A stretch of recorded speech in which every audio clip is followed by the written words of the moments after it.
Chegamos à última aula do nosso curso. Hoje abordaremos assuntos como a aprendizagem adaptativa e a teoria das múltiplas inteligências.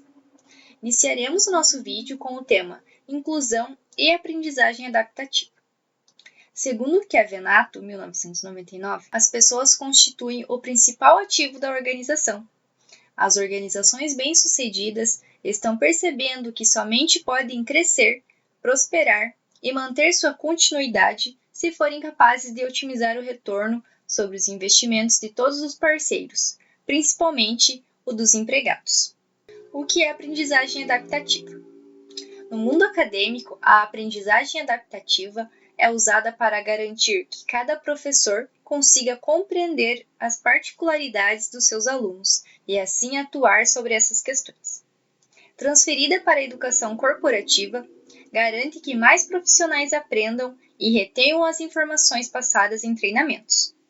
Ela é toda online, usando plataformas EAD, ou seja, de ensino à distância, e sua aplicação ganha vantagens diversas nessa mudança. O instrutor e os responsáveis pelo treinamento recebem dados avaliativos completos, informações contendo o desempenho de cada atividade, tempo gasto, os pontos de maior e menor dificuldade. Com esses dados, é possível ter um panorama completo da situação de cada aprendiz. Esses recursos permitem que o orientador identifique a melhor forma de ajudar os seus colaboradores. A aprendizagem adaptativa está baseada nos estudos de Howard Gardner, mostrando como a psicologia educacional estava equivocada até então. Antigamente, o sistema de ensino era baseado em fazer o aprendiz se adaptar ao conteúdo, e hoje é o oposto. Ela reduz o tempo utilizado pelo instrutor, flexibiliza o tempo do profissional aprendiz, dá ferramentas para otimizar o trabalho de todos e maximiza o entendimento. Essa metodologia consiste que a transmissão de ensino de qualquer conteúdo ou treinamento deve ser adaptada a cada aluno, de acordo com a sua necessidade e capacidades. Considera o conhecimento prévio de cada pessoa, seu ritmo de absorção de conhecimento, dificuldades em alguns conteúdos, o que permite com que todos tenham as mesmas condições de ensino. Com os novos parâmetros da sociedade inclusiva, os aprendentes que antes eram excluídos por não serem competentes e deixados de lado na sociedade e ambiente de trabalho, foi substituído por um sistema em que todas as pessoas, independentemente de suas necessidades e capacidades, são aceitas e mantidas como participantes, desde que sejam fornecidas condições especiais para o seu aprendizado. Para as empresas, o resultado disso é que sua atuação como educadora se tornou mais necessária e mais desafiadora, e esse desafio extrapola os limites das necessidades de educar e/ou instruir trabalhadores que apresentem dificuldades de aprendizagem. Exige também uma atuação específica voltada para a superação da desinformação e do preconceito, o que envolve questões comportamentais relacionadas ao ambiente organizacional. As transformações culturais, sociais, econômicas, políticas e tecnológicas criam um ambiente propício à mudança organizacional, principalmente naquilo que se refere à educação e capacitação profissional. A busca por aperfeiçoamento e atualização é determinada pela intensa competitividade do mercado e acentuada pela crise econômica. Howard Gardner, psicólogo cognitivo e educacional norte-americano, liderou uma equipe de pesquisadores da Universidade de Harvard e desenvolveu na década de 80 a teoria das inteligências múltiplas, buscando analisar e descrever melhor o que é a inteligência. A teoria tem impacto direto sobre como enxergamos o sistema educacional, desafiando a ideia de que a inteligência é uma entidade única. O psicólogo defende que todas as pessoas possuem nativamente 8 tipos de inteligência, mas cada pessoa desenvolve bem uma ou duas apenas. Outras inteligências foram sugeridas, a espiritual e moral, mas Gardner não incluiu na sua lista original. De acordo com os fundamentos da teoria, as habilidades podem ser genéticas, nos acompanham desde o nascimento. Porém, os estímulos e experiências vividas são capazes de influenciar o desenvolvimento das mesmas.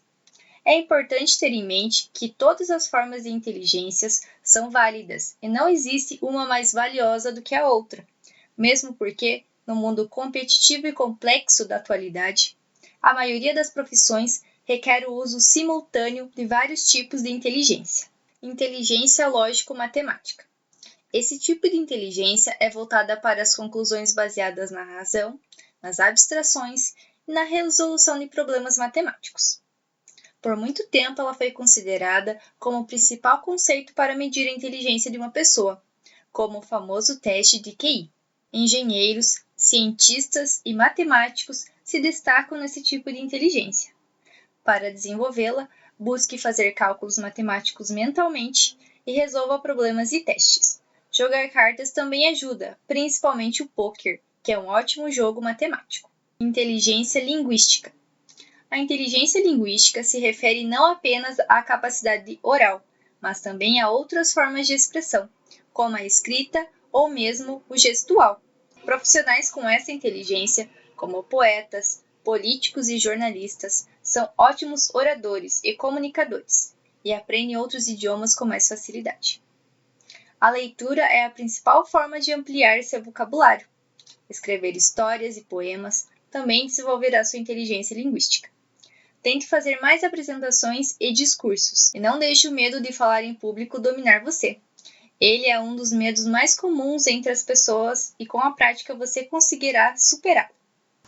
Gardner acreditava que existe uma inteligência musical latente em todos nós. É uma forma de arte universal presente em todas as culturas. A interpretação e a produção de sons com o uso de instrumentos musicais podem ser treinadas e melhoradas com o tempo.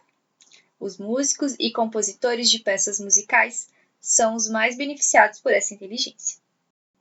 Escute mais música e preste atenção à letra e aos sons, pois eles estimulam novos caminhos e conexões cerebrais. Cante no banho, no carro, no karaokê.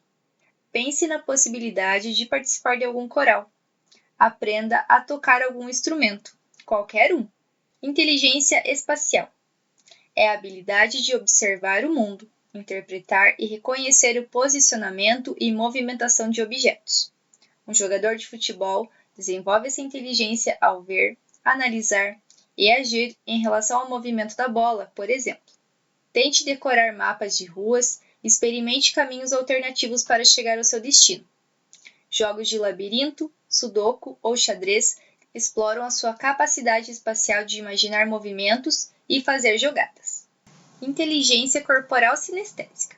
Dançarinos, atores e atletas da ginástica olímpica possuem essa inteligência desenvolvida. Traduz-se na capacidade de controlar e orquestrar movimentos corporais. O corpo se torna uma ferramenta para expressar suas emoções. Praticar esportes que ampliem a consciência corporal, yoga, pilates. Dance mais, participe de um clube de teatro ou grupo de improviso. Inteligência interpessoal. A inteligência interpessoal aprimora a nossa capacidade empática. Professores, psicólogos, religiosos têm uma capacidade de entender as intenções, motivações e desejos dos outros, facilitando o relacionamento e tornando-se ótimos líderes. Experimente praticar desafios que ampliam a capacidade interpessoal, como negociações, mediações, vendas. Converse mais com pessoas e converse com mais pessoas. Sempre pratique a empatia. Inteligência intrapessoal. Possui a capacidade de se autoconhecer, acessar seus sentimentos e refletir sobre eles, e ainda transformar facilmente hábitos inconscientes em atitudes conscientes. Tem o poder de controlar vícios, entender crenças e dominar as causas do estresse. Reserve parte do seu dia para a autorreflexão e o autodesenvolvimento. A meditação pode ajudar a aumentar a consciência sobre seu corpo e suas emoções. Estabeleça desafios e metas para a sua própria vida e busque caminhos para alcançá-los. Inteligência naturalista. A inteligência natural não estava no estudo original de Gardner. Em 1995, o psicólogo achou necessário incluí-la como uma inteligência essencial para a sobrevivência das espécies e do próprio homem. A pessoa com essa inteligência tenha sensibilidade para compreender toda a variedade e a importância da fauna, flora, meio ambiente e seus componentes, em um mundo cada vez mais degradado. Fazer passeios ao ar livre, caminhar em parques, praças, sítios e bosques. Contemplar o ambiente ao seu redor. Jardinagem e compostagem podem ser ótimas atividades para desenvolver nossa inteligência natural, mesmo em ambientes urbanos. Existencialista. Gosta de abordar assuntos como a formação do mundo, o sentido da vida e questionar a existência humana. Ela está ligada aos hábitos familiares e suas crenças. O desenvolvimento dessa característica pode ser dado por meio da escola e das famílias. O hábito de questionar e querer compreender o funcionamento do universo deve ser estimulado pelos pais e colégio por meio de conteúdos e conversas sobre o assunto. A teoria das inteligências múltiplas avalia pessoas e as desenvolve, além de ser de grande interesse para as organizações nessa época de rápidas mudanças. A realização pessoal do indivíduo, através do estudo das inteligências de cada um, poderá trazer benefícios para todos, pois pessoas se conhecendo melhor e trabalhando mais estimuladas geram organizações mais produtivas.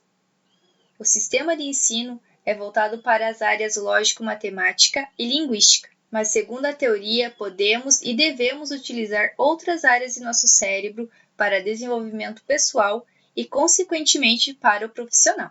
O papel do psicopedagogo na educação corporativa.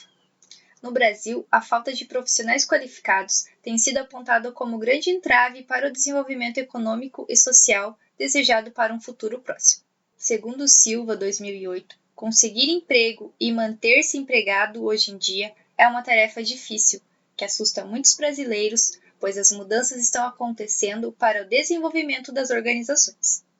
Isso acontece pela imposição do mercado. A empresa passa a ser o vínculo de ensino-aprendizagem com seus funcionários, formando em sua individualidade seres que constroem conhecimentos a partir da realidade da organização, com o meio grupal onde está inserido, utilizando as práticas para a resolução de problemas do cotidiano da organização. As atuais teorias da administração empresarial, como a gestão do conhecimento vista na aula anterior, valorizam as ações e estruturas educacionais corporativas, apontando sua importância estratégica para o alcance da competitividade e sustentabilidade, e identificam as organizações que aprendem como aquelas que possuem capacidade de se adaptar com sucesso às inevitáveis mudanças econômicas, políticas, sociais e de mercado. A educação corporativa demonstra diversas práticas comuns do modelo de treinamento e desenvolvimento com foco em competências.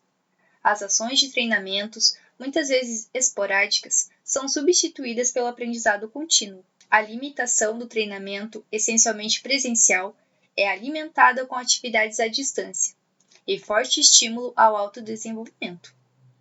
Dessa forma, as atividades educacionais presenciais e à distância se pautam por necessidades oriundas de cada negócio.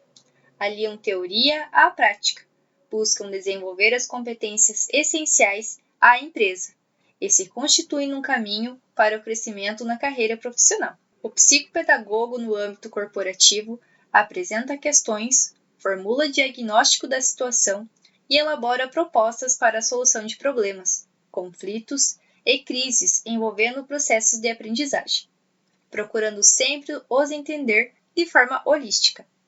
Auxilia também na superação das dificuldades de relacionamento entre os diversos grupos, decorrentes da falta de informação e/ou preconceito, levando à melhoria do ambiente organizacional.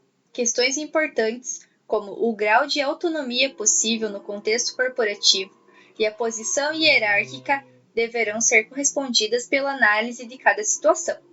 O psicopedagogo empresarial deve interpretar, tomar conhecimento do problema de aprendizagem e intervir entre o sujeito e a sua história que causaram a dificuldade de aprender. Promover a qualidade social e humana, trabalhando diretamente com a educação, no sentido de adaptar o indivíduo em seu lado pessoal e profissional. Concluímos por aqui o nosso curso em Psicopedagogia Empresarial. Agradeço muito a participação de vocês. Não esqueçam de comentar e enviar seus dados pessoais via WhatsApp para posteriormente receberem um certificado. Obrigada e até mais!